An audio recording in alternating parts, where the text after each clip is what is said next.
Hello, family. Welcome back to the channel. It's your boy E, the Dividend Passable Bro, back with another video. Guys, as always, I'd like to say thanks to all of the new subscribers. Thank you for liking and sharing the content. I appreciate you guys more than you ever know. We are on our way to 3,000 subs. Right now, we have 2,340 plus subscribers. And you know, here we talk about financial independence, retire early. But more so, we focus on the retire early part. Well, no, I'll take that back. We focus on the financial independence part. The retire early part is, pretty much up to you to retire whenever you want to, even though I'm focusing right now on my retire early. So hence the switch up. But if you are here, that means you're here to make some money, learn how to make some money, right? And retire early, right? So let's get down to business because as always, business is booming. And guys, remember, this is not financial advice, okay? I'm just a 52-year-old man that makes a video about my portfolio and my portfolio alone. So do not take this as financial advice. Use it as a guide to get you to the next level. You can even use it as a leverage, right? To see, he made a mistake doing this. I'm not going to do that. So learn from my mistakes so you can get to the next level. Okay. Now the market is about to close in a minute, and not in a minute, but in a few minutes here, right? As you can see, Berkshire Hathaway is up 1.1%, 0.1%. JP Morgan Chase, Microsoft, who else? Costco, to name a few, Home Depot, Netflix, to name a few is up. But overall, the market, my portfolio, right, it's been kind of slow today, right? It started up down at about 8,000 before the market opened. And of course, that didn't change. It just continued to drag its feet. And right now, as the market is going to the end of the day to close, my portfolio is still down over $9,000, um, which is it's kind of what expected, right? I was hoping it was going to do better, but the fact that we got paid, we're going to get paid tomorrow, and most of the time these positions drop down. Even Misty today, Misty is down in my portfolio. Misty is down in my portfolio like 4.2% in my portfolio, right? And that's kind of crazy. But now I bought some Misty yesterday. I wish I bought today, but I had to wait to see what the market is going to look like tomorrow. It might not, completely make up for, you know, that $5,000 that I'm down in my portfolio today, but that will give me opportunity to buy to bring my average cost down and help my DCA. Now, guys, you can see Bitcoin is down, right, to $103,000. The last 7 days, it's been up 1.94%. Today, in an hour, it's up 0.20%, right? And the last 24 hours, 0.31%. Ethereum is still, hanging around that $3,500 mark, $2,500 mark, which is cool, right? Let's see what my favorite token is. It is down 2.36%. The last 24 hours is down 6.16, 15%. But in the last 7 days, it is up 5.81%. And we still have 589 trillion coins, uh, available in the supply chain, right? We got to get this stuff down to maybe a few million, not a few million, but even down to a billion, somewhere in there, that number will go up. But for now, it is what it is as we continue to survive, right? And this thing is 8.76 billion with a B. And the last 24 hours, 372 million. I mean, that is amazing volume, right? Can you imagine me having 300 something million in my being worth that much in my net worth? That is completely crazy. Anyway, Now the portfolio is down 1.5, $1.50 today, 0.29% today. And the market's going to be closing here shortly. But at some point, it came above, the high at 35 cents, right? And then, of course, it continued to go down. And as you can see, the Yield Max products, the one that's taking the hit over here mostly. Um, Even Palantir went down and back up to $73 or $71.23.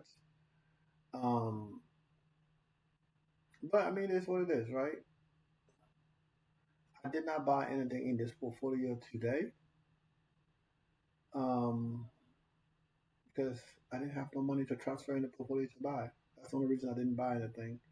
Now we'll see how the market's gonna go tomorrow. Tomorrow I should. I'm waiting for my bills to clear before I buy. I spend any money because I have to transfer money from my regular checking account into this account. So I'm waiting for my bills to clear for the month. I got one more bill to clear for this month, and then I will be completely pay all my bills for the month. That is amazing. This is how I like it.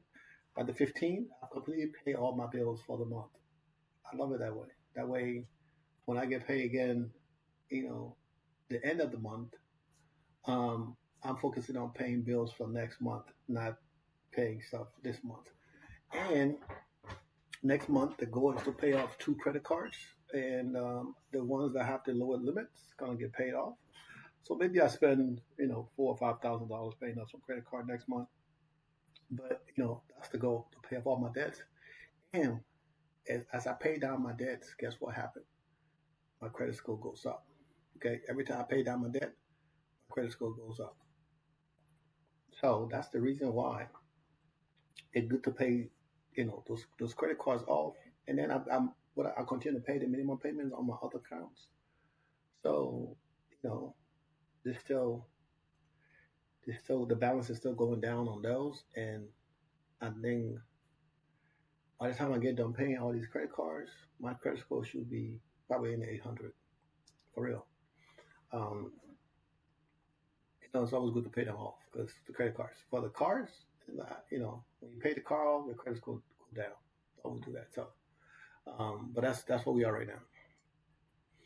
Okay, and I need to add some more positions in here. So once I add the money into the account, I need to add some positions, and then probably make sure I have a full share of everything in my portfolio. Now, somebody asked me this the other day, not on here, but to an email, and he was like, Edwin, is it better to just buy, if you're buying the positions, I don't remember the question exactly.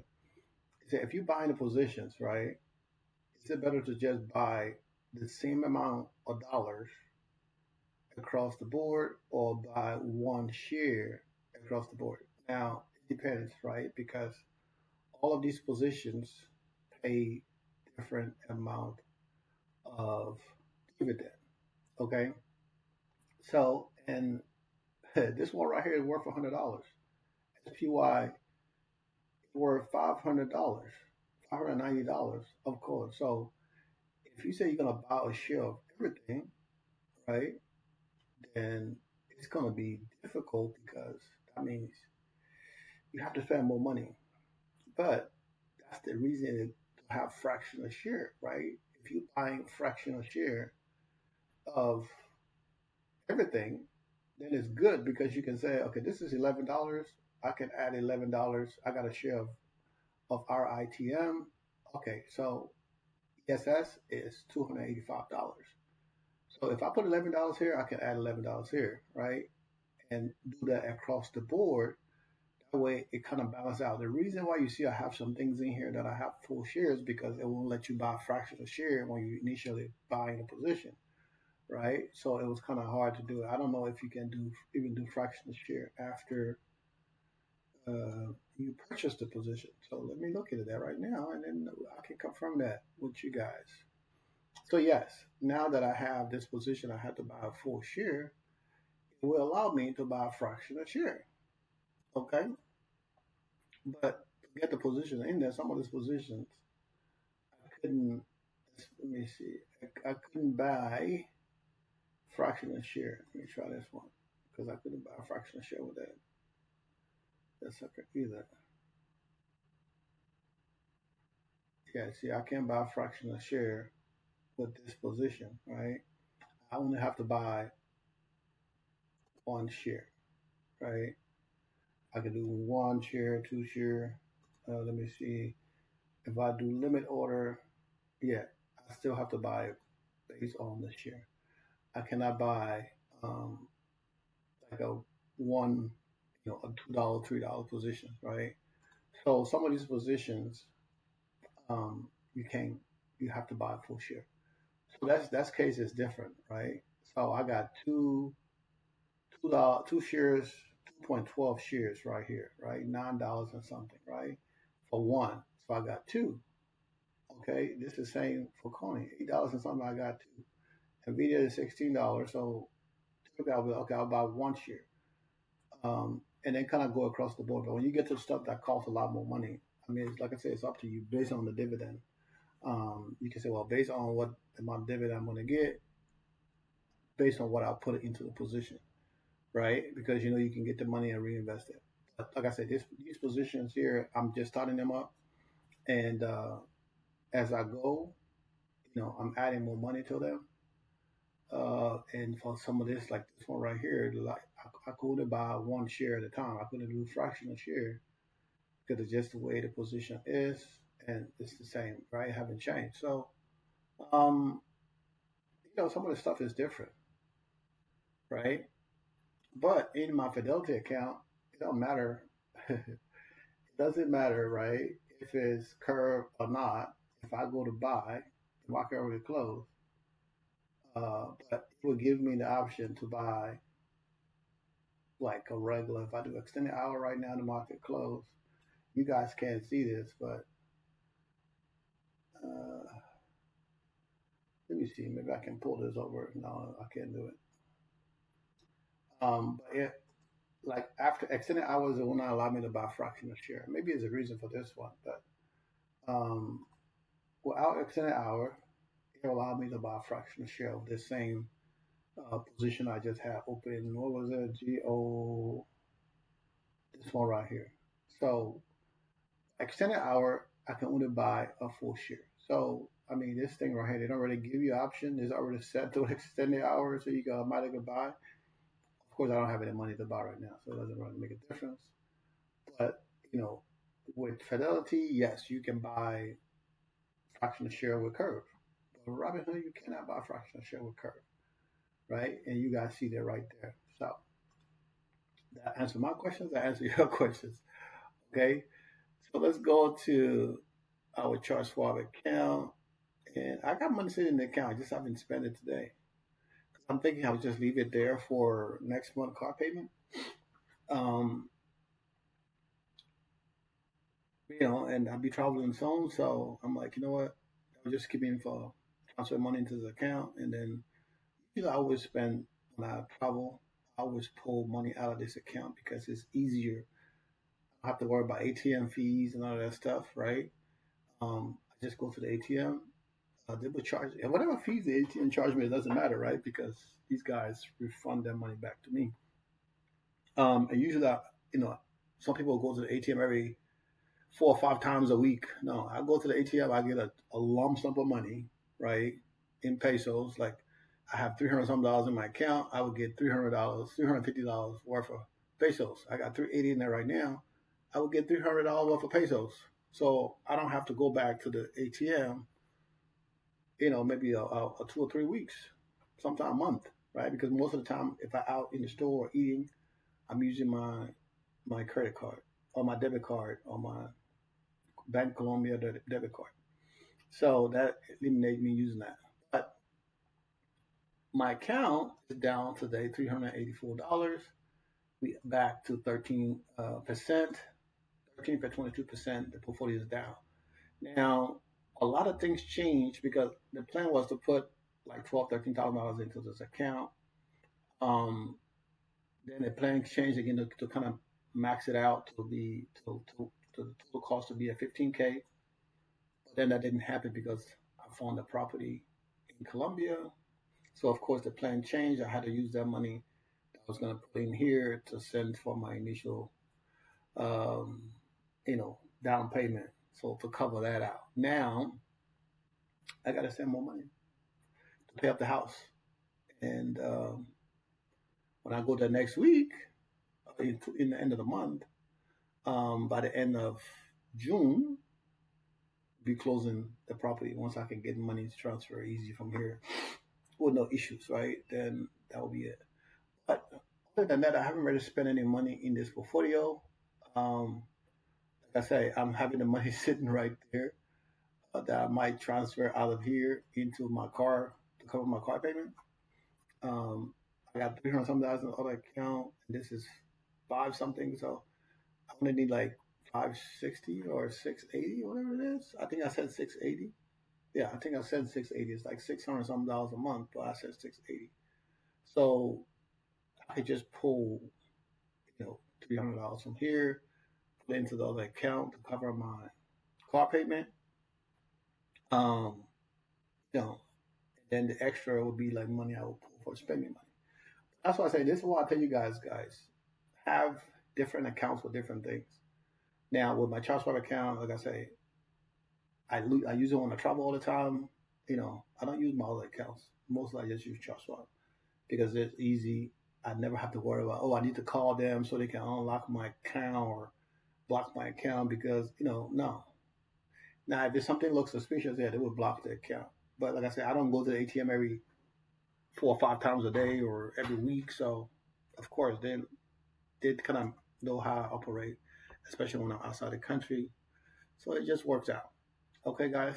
Now, check out Snowball Analytics. Now, the portfolio, like I said, the portfolio is down.